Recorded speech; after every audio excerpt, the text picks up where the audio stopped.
Welcome, Captain John Reagan. Good morning, Vincent. Don't worry, I'll take care of that bliss for you.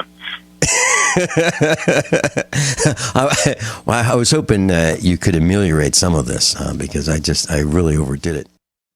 John Reagan, we were busy at the farm over the last couple of weeks, and one of the things that we've accomplished is we installed some solar panels. We have all but 2 of the solar panels on the roof. We had some clear weather, and we're able to do it without being rained on. So the mounting system is up on the barn roof. The solar panels are up on the barn roof. We have some of the wiring in. We have 48 volts of solar panels hooked up already as kind of a pilot test to see how we want to wire these. And we are now broadcasting via solar. I mean, literally, we have this entire broadcast studio is connected, except for the lighting, is connected to solar power. And it's working. It's absolutely working. So I'm delighted. And John, I did a quick calculation. You are a financial guy. I want to share this with you. I received on trade a couple years ago. A guy wanted to come to the expo and exhibit. And he traded me a grid tie inverter for an exhibit booth. And a grid tie inverter is about $200. So I said, sure, if you want to do it. And he offered this thing, and I said, that'd be fine if you want to do that. I want to experiment with it anyway. And it's a box. It's a box that has 2 types of connections. On one end, you connect 2 wires to the solar panels, positive and negative. That's it. On the other side, it has a short plug, a cord with a regular 120 volt plug on it, like you might plug in a computer into your wall. So that's it for the grid tie inverter, and it has this little series of 3 LEDs that flash in a sequence to let you know that it's generating electricity from the solar panels. So I took 2 solar panels that I had for many years that I've never used. They're 85 watts apiece. So in parallel, we've got 160 watts of solar power. So we'll round that up and make this really simple for the air, for our class over the air. So roughly 200 watts of solar power on a perfect day. So if the weather is great and you can aim these exactly at the sun for maximum solar energy, you'd be able to get roughly 200 watts out of these things. Well, I was able to get half of that, literally. And for a full day, and I've got these angled perfectly, the best angle that I can measure. I hooked up a meter and I measured the exact amount of solar power that's coming out of them. I was able to get about 85 watts at a peak out of these panels at any point in time. Over an entire day, I was able to generate a half of a kilowatt.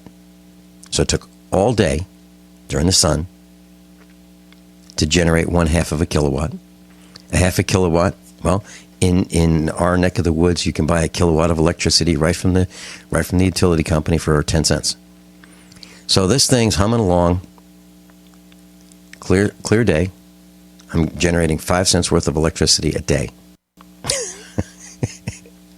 The cost is about $400. Now, that's without installation. Now, there's no installation because I just lean these 2 panels up facing south against the side of the building.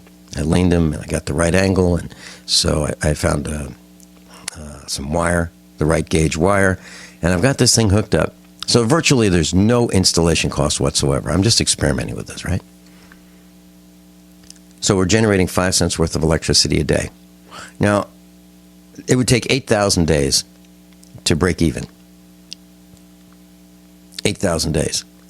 And that's as long as the grid's working, because this is a grid tie system. This little piece of gear I was experimenting with. That's 22 years of payback. That's assuming nothing breaks. That assumes that, the solar panels don't crack. That assumes that they run at 100% efficiency for 22 years, which is not the case. They degrade it, over time. And that assumes that none of the electronics breaks. 22-year payback. That's with this very simple grid tie system. What I'm trying to say is, if you want to hook up solar power because you think you're going to save money, I don't think so. Now, if I got a dollar a watt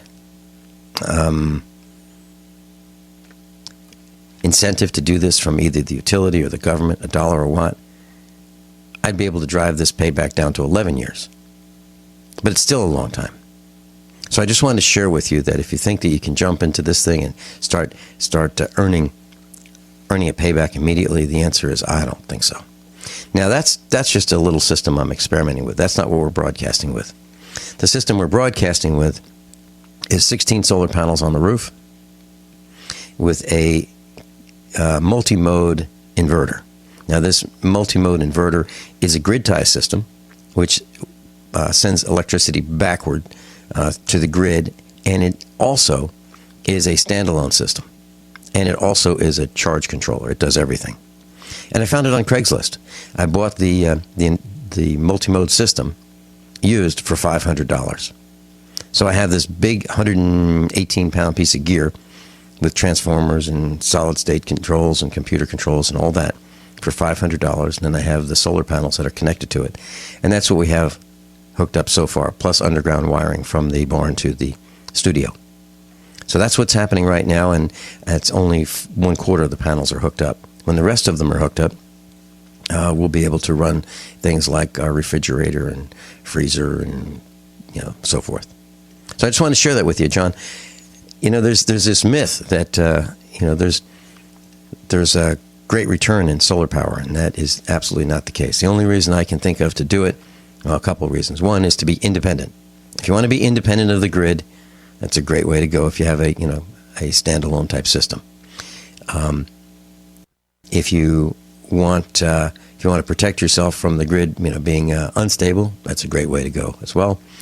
And if you think you're going to save money by just having a grid tie system that depends on the grid to be running, well, I can't really understand why somebody would do that. The only other reason would be like Rick Sheben. He's out in the middle of nowhere in Montana, and it would cost $45,000 to bring electricity to him. So for less than that cost to bring it to him, he's got his own system. So those are my thoughts on solar. John, back to you. Well, Barry is getting ready to keep one of his campaign promises, and that's to make sure that electricity prices skyrocket. Right. And well, that's another reason to consider doing this. Yeah. And, I think, John, the solar industry would not be doing well at all if there weren't so many subsidies.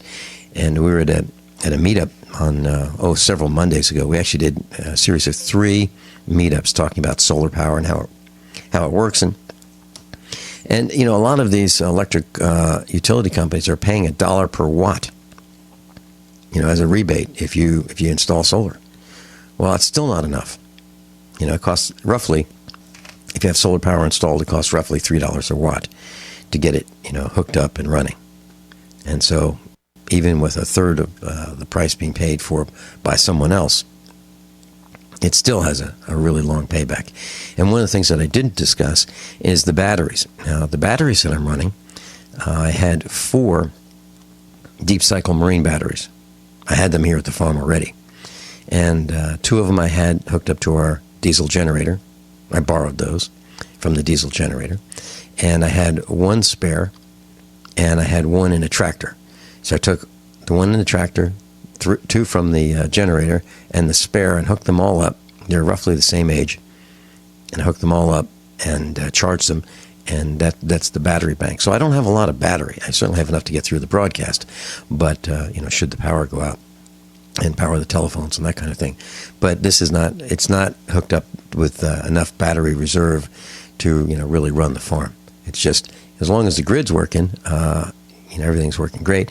And other than that, I only have a couple hours worth of reserve on the batteries. So the battery bank that we're going to hook up is going to be the next big expense, and that's a huge expense. And I haven't figured out exactly how I'm going to do it yet. I mean, I've got some ideas.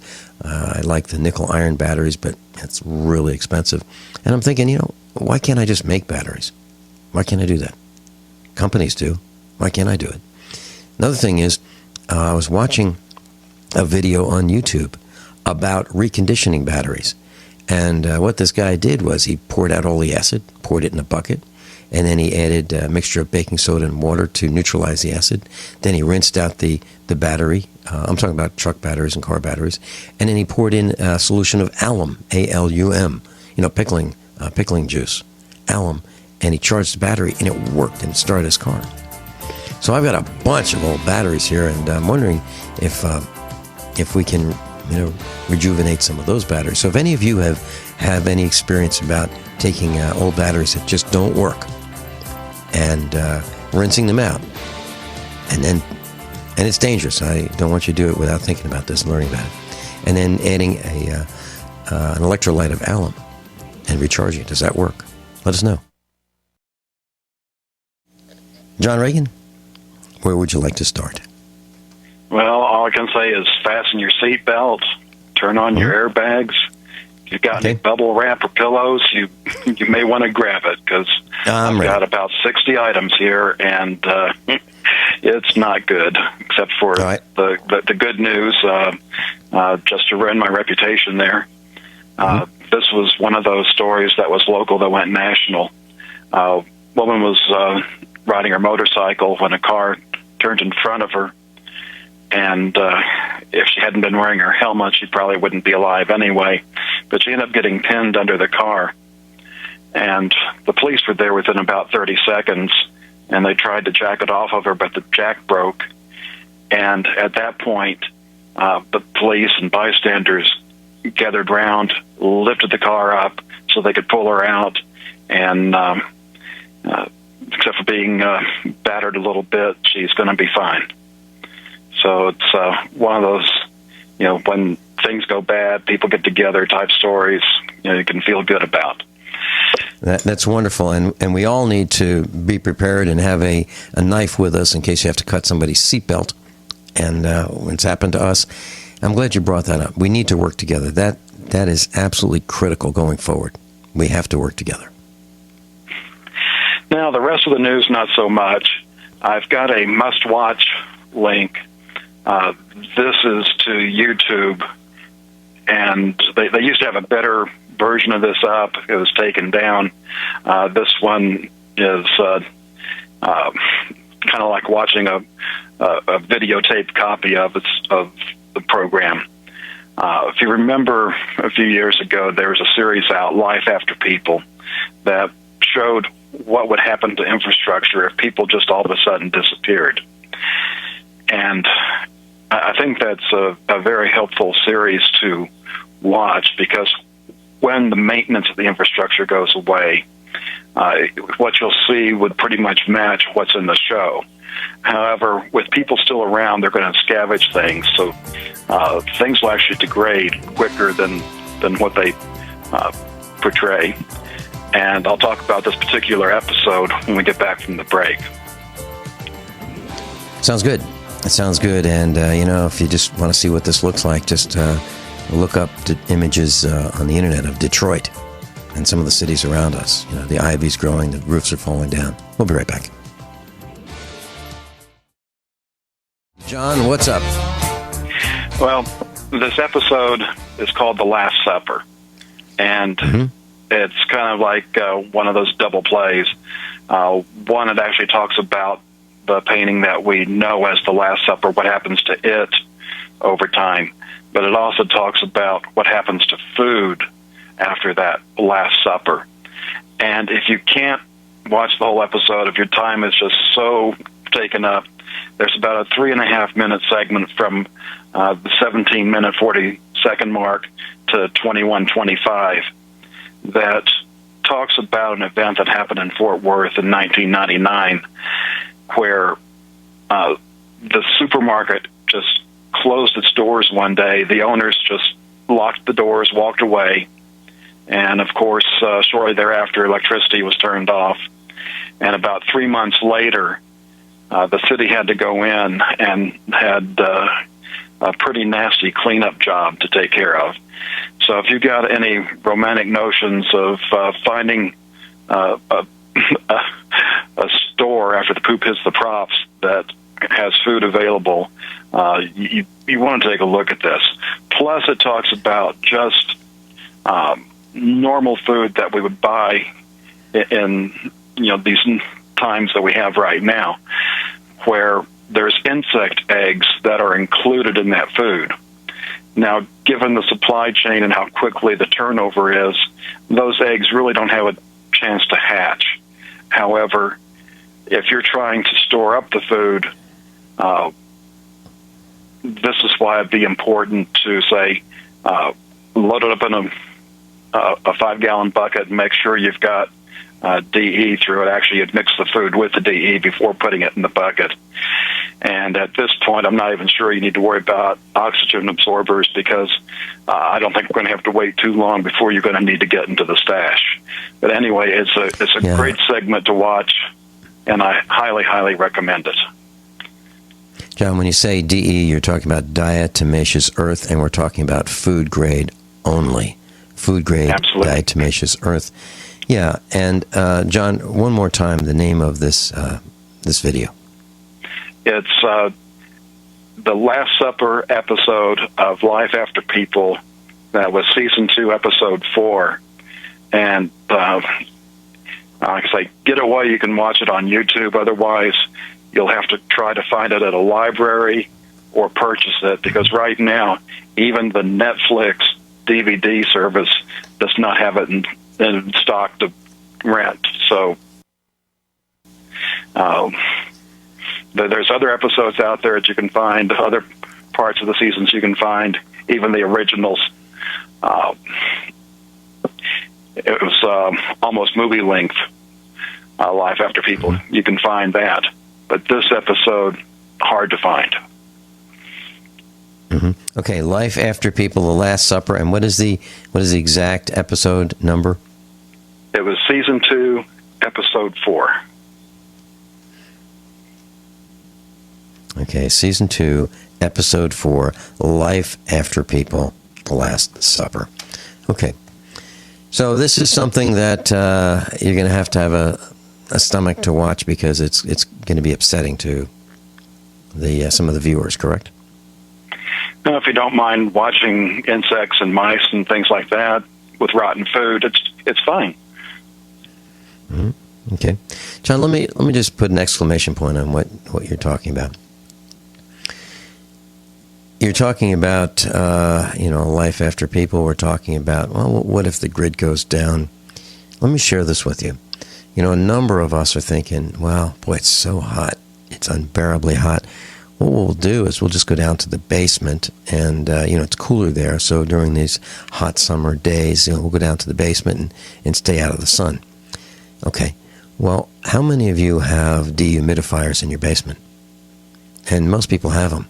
And the reason we have them is because of all the moisture that that helps grow mold in the basements. How many have moldy basements anyway? The point I'm trying to make is that, do we really think that we're even going to have the ability to go down into our basement without having mold? And the reason I'm tuned into this is we had a lot of rain for about 12 weeks. It was rainy, overcast, drizzling. And the ground is really saturated here in Missouri, in our part of Missouri. And our barn is 120 feet long, it's 40 feet wide, and it has two 12-foot by 12-foot doors, one on each end. I have had those doors open to air out the barn. We have mold, white mold, growing in the barn, in the dirt floor of the barn. And the doors have been open for weeks. Sunlight's able to get in there. It has some windows, has 5 windows, and the windows have been opened. The doors are open on both ends, and there's this white fungus or mold growing on the ground in patches that are the size of dinner plates. So if you think, and that's with a 12-foot by 12-foot door open, wide. It's a sliding door. So there's a 12-foot by 12-foot opening on each end of this barn. It's like a wind tunnel. And it's still damp in there. And there's still mold growing. What I'm saying is, we really need to have electricity. We're accustomed to electricity. We've been building buildings with electricity, assuming that it's going to be there. It's a little intimidating when you think about it like that. Do you really think you're going to be able to go into your basement? And you need to make some provisions so that you can go into your basement. So when the grid goes down and the electricity fails, you'll be able to see what you're doing down there. Maybe even have some windows to allow some ventilation to let some of the moisture escape. What do you think, John? In fact, I've got an article down the preparedness section called Keeping Your Cool on how they built houses before air conditioning. Mm-hmm. Okay. Will we get to that today? I sincerely doubt it. Okay. All right. Let me pick up. I've been working on this special report, and rather than try to give it all at once, which probably would not fit in the show, plus it'd be at least like drinking from a fire hydrant, I've been breaking it up. So this week I've got a section on climate, which I think is particularly appropriate since Barry's going to announce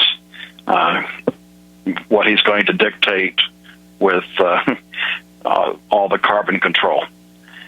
And the first link is check out the last 400,000 years. And this is a rather long article. If you scroll down about, I'd say 80% of the way down, you'll find a section that says very long term.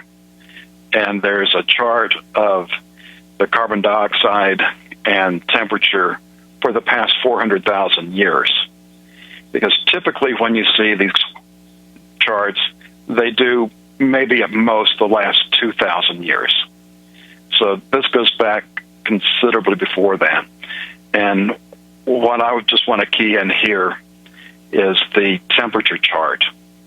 And if you look at it, to me, it reminds me a little bit of looking at an EKG where you've got a heartbeat. You'll see where it's up, it goes down, stays there a little bit, goes up, goes down, goes up, goes down, goes up, goes down, goes up. And then a funny thing happens.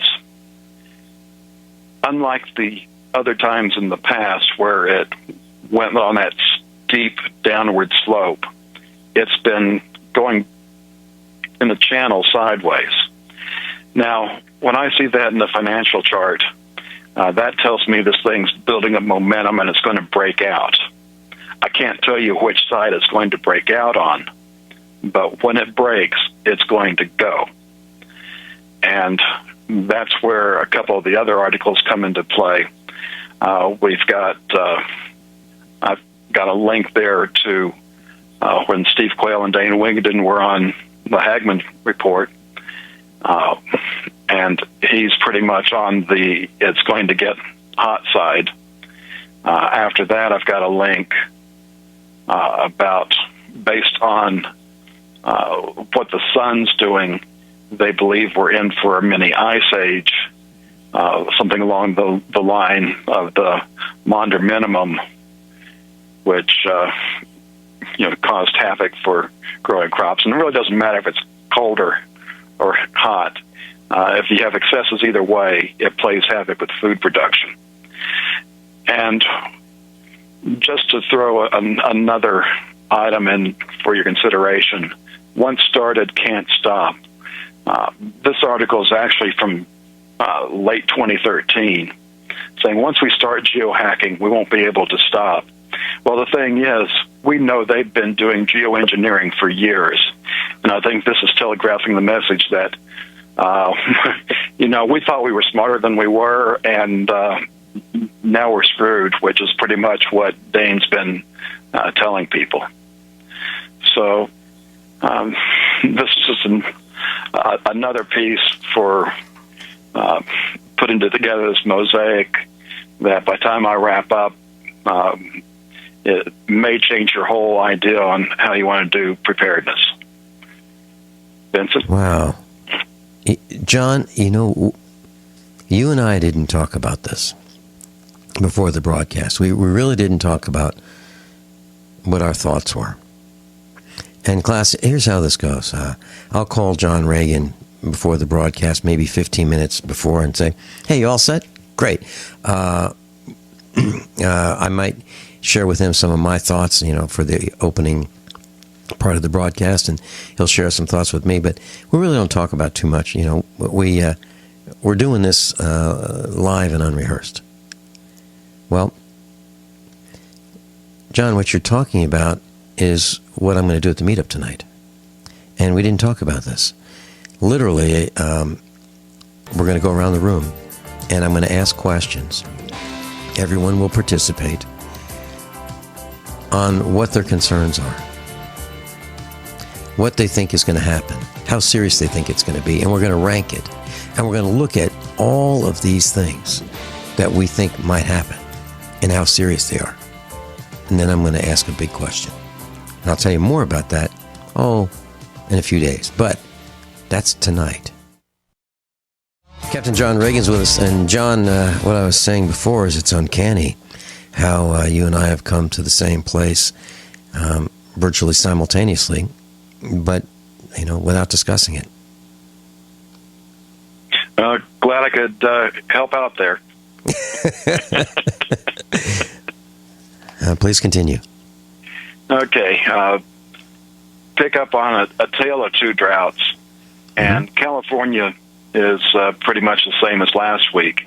However, Texas is here baking on some pretty high heat.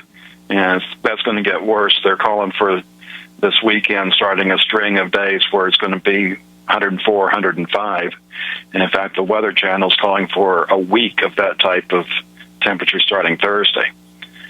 And last week when we were talking about this, there was zero population in Texas affected by drought. Well, this week we've got over 94,000, that's in northeast Texas. And the area that's at least abnormally dry and in drought is about 13.5%, with just under 13% of that, or maybe just say it the other way, 0.65% of that's actual drought. The rest of it's just abnormally dry for now. But we have not had rain for about a month in North Texas, and there's not a whole lot in the forecast. And I've added some articles there talking about how South California's rain drought is now equal to an entire year of rainfall.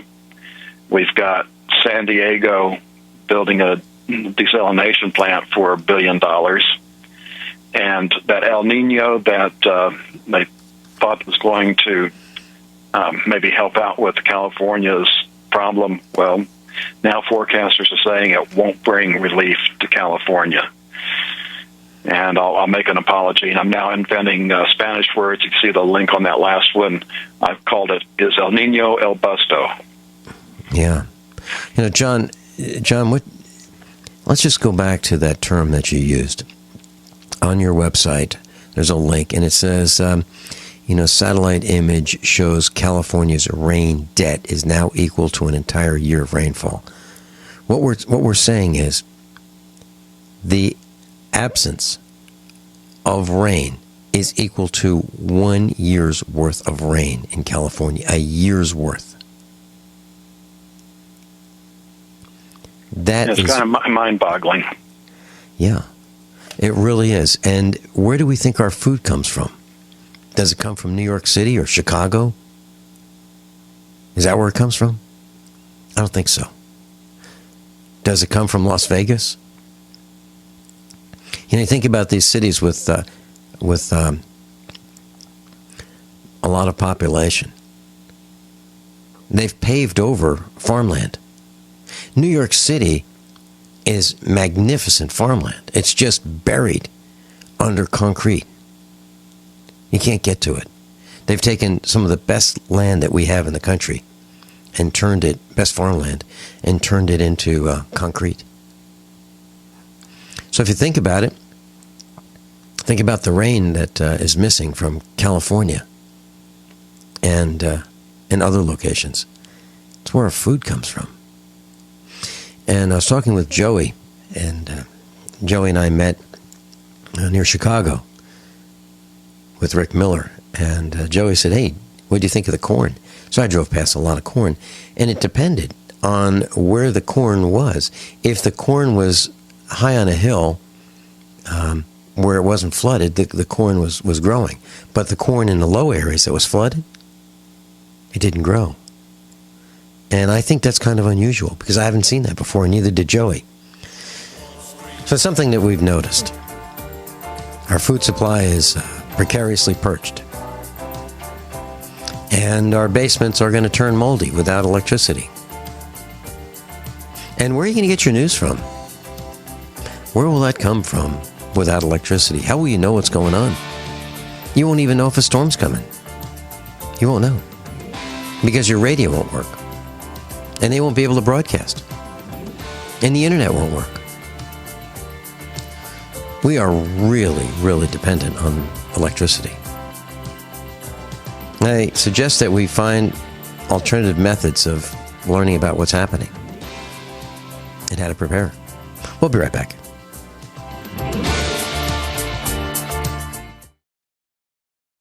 Captain John Reagan, I just ran out to the barn during the top of the hour news and commercial announcements and checked the meters, and we are still broadcasting via the sun. We really are. 100% of the electricity needed to run all the computers and monitors and mixers and so forth in the studio, network equipment, it's all running on the sun. Absolutely, it's working. I can't believe it. I'm all excited. So, in order to take the broadcast down, either we'll have to have a electrical failure at the farm end, or we'll have to have an internet failure.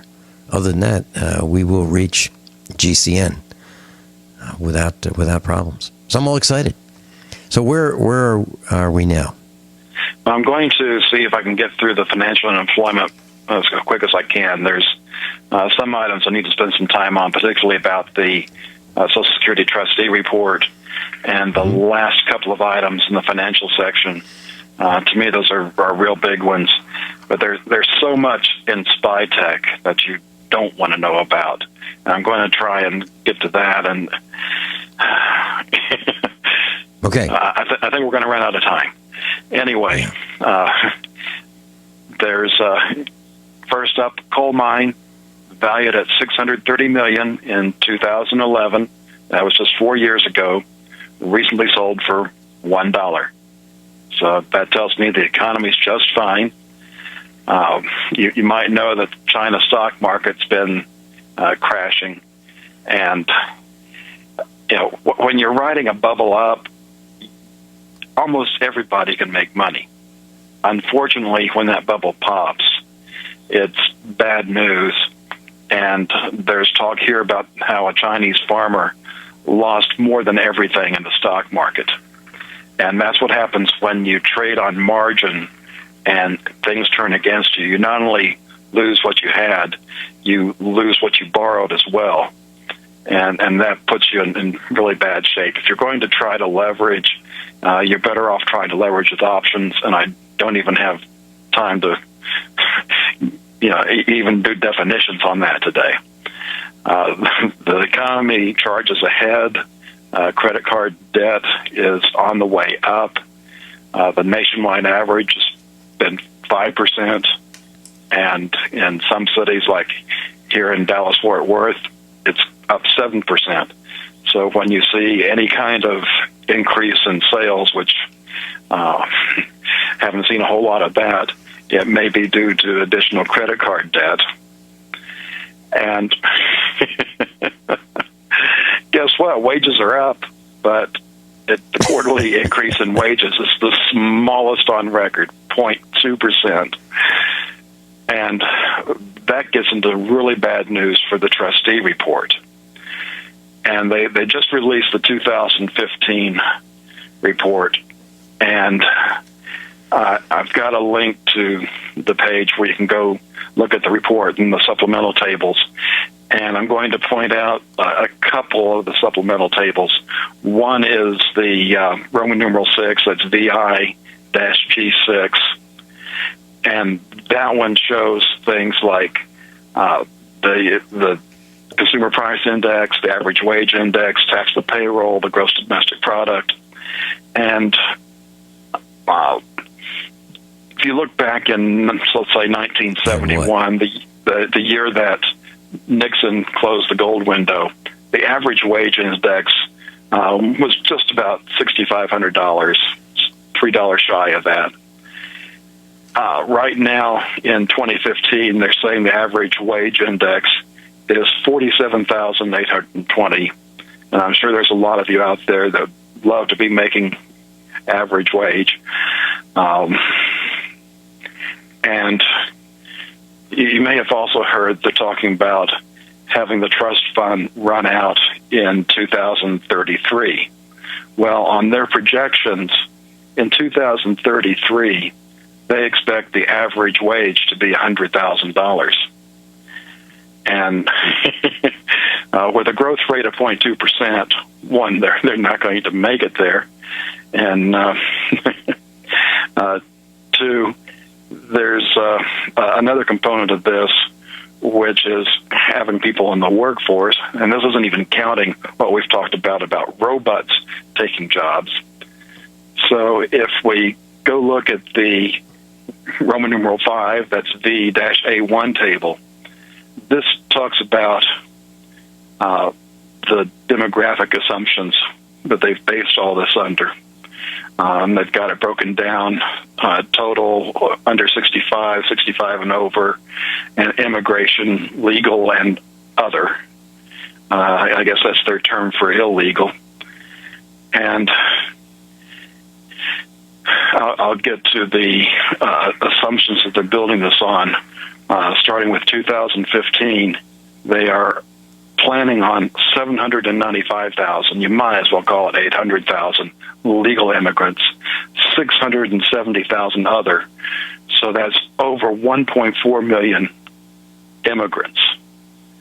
And through 2033, even though some of that other tapers off, they keep the legal at 795,000, nearly a million a year coming in, despite the fact that we've got record low labor participation rate. And the total immigration through 2033 is 1 million, over 1 million a year. And part of the reason that they're having to import workers gets back to what we see with Planned Parenthood, the murder of nearly 60 million babies in the womb since Roe v. Wade has left us without the workforce that's supposed to be supporting us. And then the other side of this, how many of these million or more immigrants a year is going to be making that average wage index of nearly 50,000 a year currently, and 100,000 a year in 2033. I sincerely doubt they're going to see anywhere near that amount. And without that, the Social Security projections are just garbage, and the trust fund will be exhausted much faster than what they say. And I'll take a quick break there for your comments. John, one of the things that we need to do is have a broadcast about Social Security. How does it work? What are the pitfalls? What do we need to know about? What do we need to plan for? How much can you earn before it being taxed? So if there's anyone out there in our class, or if you know someone who would be a great instructor here at USA Prepares to talk about Social Security, how it works, how to apply for it, the mechanics of receiving Social Security, please let me know, and we'll see if we can make that broadcast available right here. I think that would be something that's very important to all of us. John, you talked about a farmer in China who lost more than everything. It's almost incomprehensible that a person could lose more than everything, and that's because he went into debt. Not only did he lose everything, but he still owed. What I noticed, I was shopping for a few items that I needed for this solar system on eBay. It takes me a long time. It takes me a long time to select the things that I want to buy, and I try to buy them at the absolute lowest price, the best value I can find. And it literally takes me way longer than it should. I was looking over the weekend on the internet. I was looking at eBay, and there are some meters. Now, for $2, you can buy an LED display that is a voltmeter. And what I'd like to do is to have a voltmeter read out how many volts each one of these 16 panels, these solar panels, is producing. And what I can do, literally, I can use this as a failure detector. So if I see all the panels in front of me and I have 16 meters, 16 displays, I'll be able to tell which ones are performing well and which ones are not performing well. And I'm going to build this little system.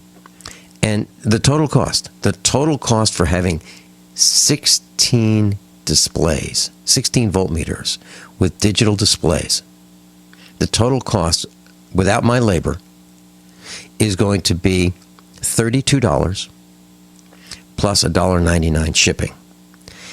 What's happening, I'm seeing, is electronic prices are coming way down. Not only that, there are now discounts being offered for Chinese products. The Chinese are trying to sell at even lower prices. Now, what I'm saying is, I can buy a digital meter with a digital display about the size of a domino for $2 plus $1.99 shipping. So I clicked on 16 of them. How much is 16? It's $2 times 16 plus it's still $1.99 shipping. Now, I'd like to submit to you that try to get a U.S. company to ship something for $1.99. Okay? Is that possible? $1.99 doesn't cover the postage, let alone the envelope, the packing, the labor, and the transportation to get halfway across the world to here. That's what they're doing. They're doing this because they have to stay afloat. And their market is in turmoil. Is that because we all ran out of money here in the United States and we don't buy anything anymore? Or we've slowed down our purchases? I submit to you that the reason that tonight's meetup is about all the problems that we face. And I'm going to ask the entire group, what do you see as a threat? What do you see as a problem? And we're going to rank how serious that is on a scale of 1 to 10. And I submit to you that not everybody sees these things. Some people think that everything's okay. I don't get it. I don't get it. We're surrounded 360 degrees by threats. Captain John Reagan's with us, the financialstateoftheunion.com. We're at the news tab. John, what I'm saying is I'm seeing products, electronics from China falling in price. Their discounts are being taken, and I think it's because they need the sales. That's my take on it. Back to you. Yeah, and we're going to see things aren't looking pretty. One of the articles coming up is about Procter & Gamble sales falling. I actually had to take a screenshot of the news feed that was in, because the second article below that said, Fed says economy improving, September rate hike in view. And I wanted to bring that up because we're going to have the employment report this Friday, and I'm almost sure that they're going to torture it some more to show how the employment situation is improving so they can support having a rate hike next month. That's my prediction. Getting into the news, we've got a trend line that's been in place since 2009 broken on the S&P 500. And we've also got the second largest stock, ExxonMobil, broke through a 28-year trend line. Now, when you look at a chart and you see the activity break through a long-term line like that, if it's to the downside, it's not good news. That says you're going to expect it to continue going down. If it's breaking up when you own the stock, that's good news because you're expecting it to go up. So a couple of indicators there. We've got the government re-released GDP information because the numbers they were coming up with weren't good enough, so they did additional adjustments, and apparently it's still not working. We've got what they call the slowest recovery since World War II. And be honest to see how long they can keep that up. Procter & Gamble has fallen for 6 quarters now in sales. And you think about how big they are, how much they put out in marketing. The situation for living expenses in the United States is not good, though. Homeownership rate drops to a 48-year low, and rents are skyrocketing.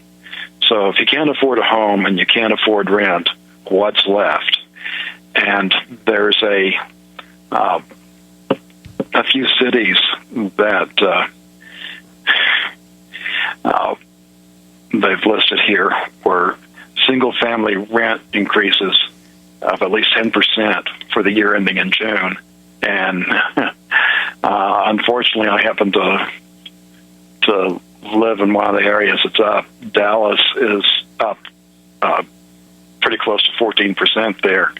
And just to give you an idea, the complex we moved into in May, which wasn't that long ago, the 2-bedroom apartment's $825 a month.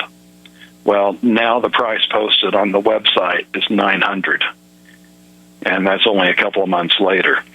And to give you an idea about this complex, when we moved in, it was half Section 8, and one of the reasons I went ahead and moved in, even though there's that much Section 8 here, is that they're not going to take any more new Section 8 tenants until the ratio drops to 25%. In fact, they can't under apparently new guidelines. So also looking ahead, I've got coal for Christmas, Toys R Us having problems. Their bonds are crashing because the creditors are tightening the credit lines. And just to put a little bit of spin on there too, in the October time frame, that's when companies do their open enrollment for insurance, and they're going to find out how big an increase they're going to have next year. And we're seeing double-digit, 10, 20, sometimes 40% on health insurance. So with that kind of increase, even though it's not hitting their paycheck, I wouldn't be surprised to see them cut back on Christmas in order to help pay for health insurance. And then when we get back, we'll talk about how the second biggest shopping season is not going well either. John, we come back. I've got a comment on something you said about Toys R Us. It'll only take a couple seconds, but I listened to that, and it's an indicator of where we're going. We'll be right back. So John Reagan, I went to the Toys R Us website during the break, and I tried to find something that I thought would be a necessity. Now, they do have a section of items for sale for what they call differently abled kids.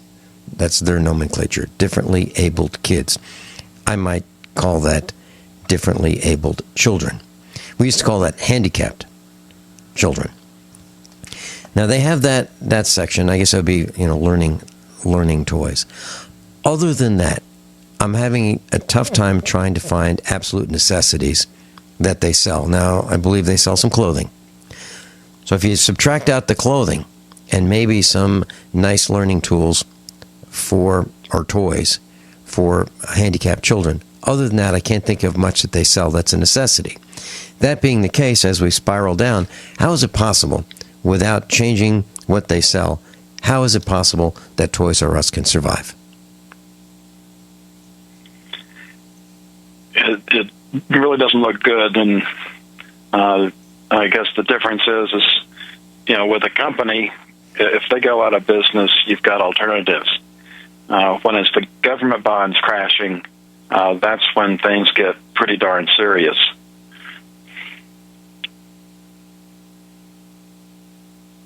I remember reading something about FAO Schwartz, and something happened to them recently. Oh, they closed. They closed the flagship Schwartz store. Yeah, in New York City.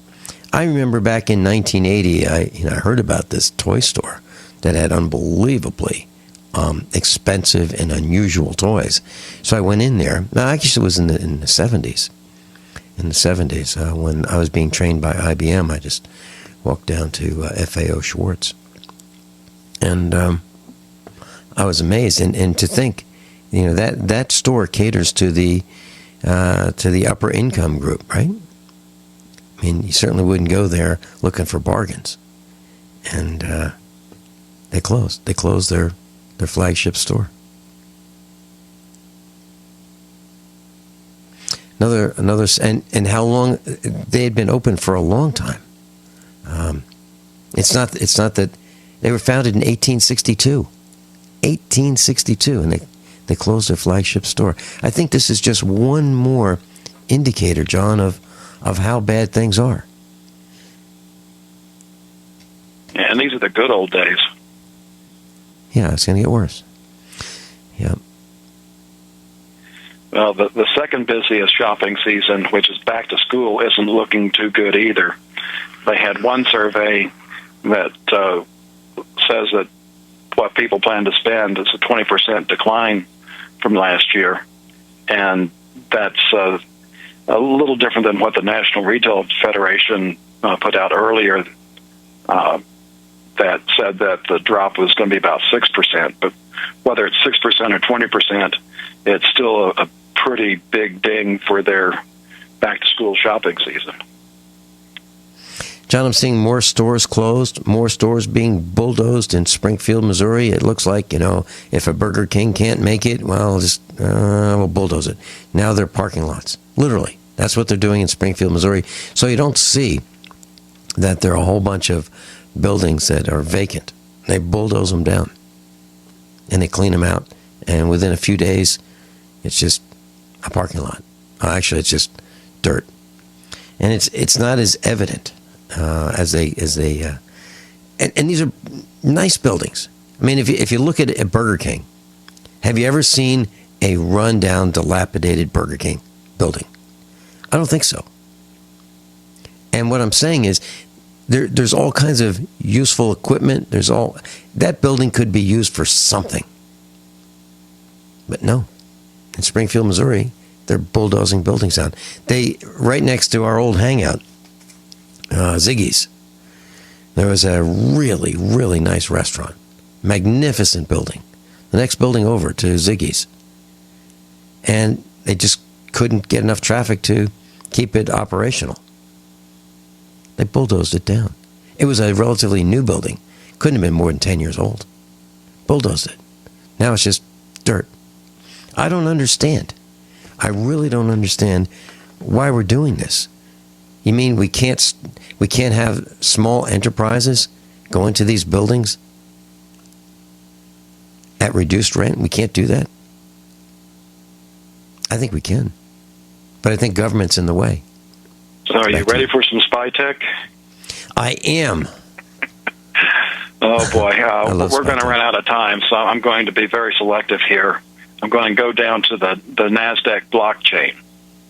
And, we've talked about Bitcoin before, and I've never been a fan of it.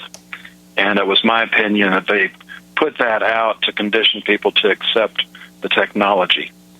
And I agree. And this is going to just drive that home beyond what you don't want to believe. This part isn't too bad. They're talking about using the blockchain technology, which is what Bitcoin uses, where it tracks every transaction so that there can only be one owner at a time. And they're talking about using this for NASDAQ transactions, which is, basically the stock ownership. So every time the stock changes hands, it would record the change. But what's scarier than that is the next one, and I called it ball and chain is more like it.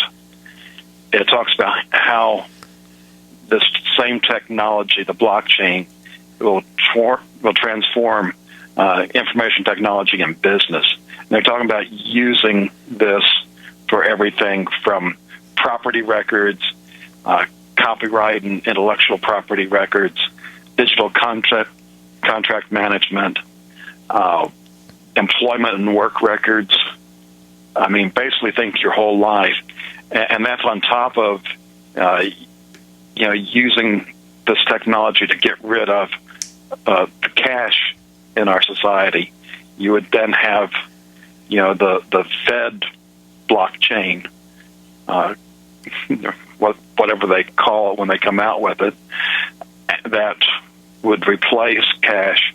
And just think about everywhere you spend your money, there's a record of who it went to, so they can follow throughout the entire really throughout the entire world, but the whole chain of where the money flowed to. And if that doesn't get the hair to rise on your neck, I don't know what will. So everything that you could purchase in the future could be tracked from the individual components that make it up to the finished product, to the warehouse, to the first retail outlet, to the first owner, to the second owner, third owner, fourth owner, and so forth.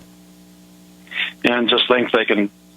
The reason they've gone to a larger bit size, which just means a larger number, is they could put an ID chip on, say, every can of beans, every package of rice, every cereal box, you name it, so that they know who that was sold to. And when food starts getting rationed, if you want to try and do any type of black market trading, they're going to know whether or not that can end up in your trash or not. Yep. And they'll know where did it go, boy?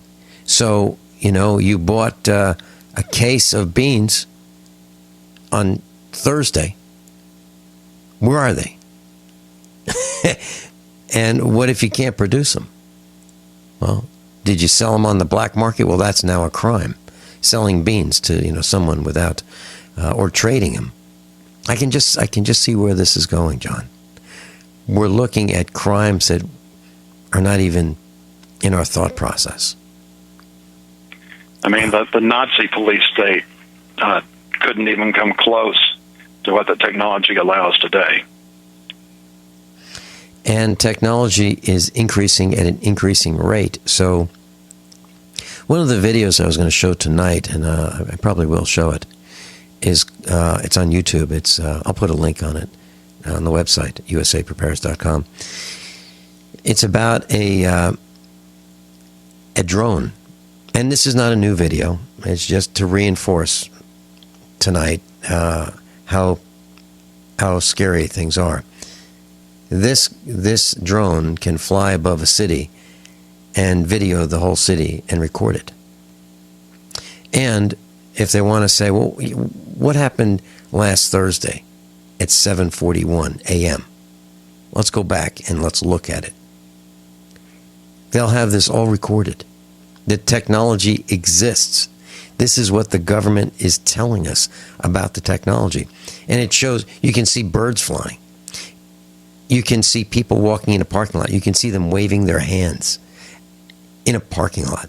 You can say, follow this guy. You can point to the screen, follow this guy. And there'll be a box around him, and that other guy, and that other guy. And then there'll be boxes around him, and these boxes will move as the computer follows their movements throughout a parking lot, or follow that car. It's unbelievable. So, the the car chases and the tail of the car, you don't need to do it anymore. The computer will do it for you. And when they get out of their car, then you have the SWAT team ready to execute. And that's the kind of stuff that's happening. You know, it's like watching NCIS, you know, and you think, how do they do that? How do they know where that guy went based on the last time he bought gas? How do they know where he is? How do they know who he called on his cell phone? It was fiction back then, or at least we thought it was. It's reality today. Wow. Time's flying. What did you say, John?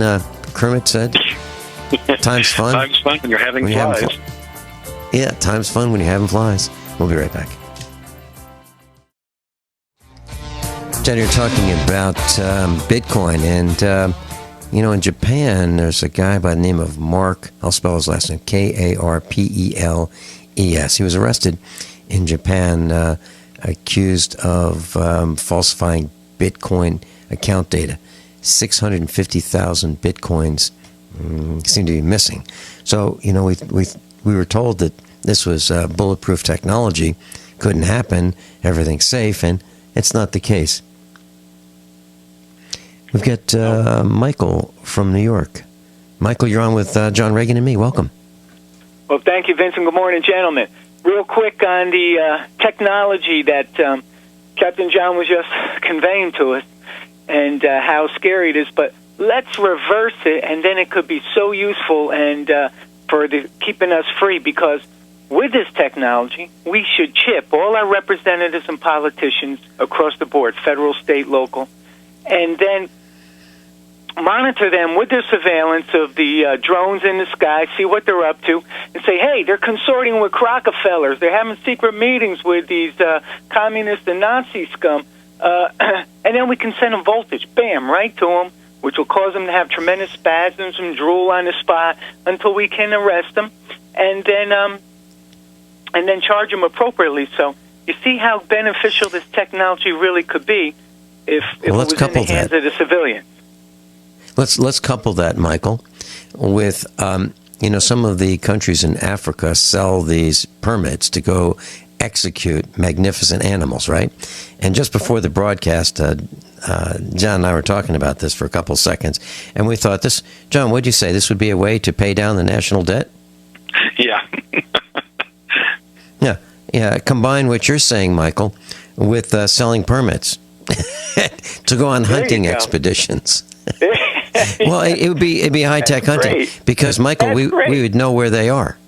That's exactly right. And there you go. As soon as they step out of line, they betray us. You put the permit out. Go get them, hunters. Go get a trophy. That's a great idea. And the money you can get on those permits will be excellent revenue for the Treasury. Absolutely. Great idea, gentlemen. Oh, jeez. All right, so let's put a disclaimer in here. We're not, even though this is a bit of humor, we're not talking about going out and plinking those people who step out of line. We're not advocating it. It's probably going to happen anyway, but we're not calling for it. Michael, I appreciate the call. God bless, gentlemen. John Reagan, back to you. I'll have to get into why they're giving Windows 10 away for free next time. I do want to talk about some other articles that are further down. There's a couple in the preparedness section. One is Wind Charge, which talks about a portable windmill for charging devices. And I'm thinking that's really great in case we get into that situation like a volcanic winter where you can't use your solar charger. And get the demo, I'm talking about demographics.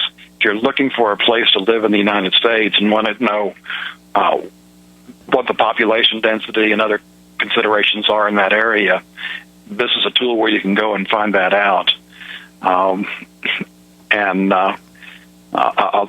quickly go over some of the other ones here. Under the bigger picture, is the Dead Sea dying? We're just 2 years away from having the self-driving 18-wheelers. And guys, if you aren't letting your wife sleep with other men, you're being sexist. And then there's the government smarts. The global warming expedition stopped by ice.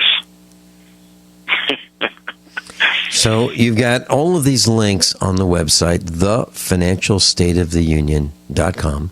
Then click on the news tab. And John, you're going in a future broadcast, you'll be talking about Windows 10 is spying on almost everything. Everything you do, right? Exactly. Yeah. And it's not like the previous editions of Windows haven't allowed spying on us. It's just this one is the absolute worst, right? Considerably. And there are some things you can do, at least for now. Yeah, and so I suggest we try Linux. I'm running Linux right here in the studio. That's what I use. Maybe we can talk a little bit about Linux in some future broadcasts. It's absolutely free, or almost free. Captain John Reagan's with us. Meet up tonight, Jimmy's Egg, 4:45 to 8. Thanks so much, Captain John Reagan. Class, above all, honesty and integrity. What happens next is up to you.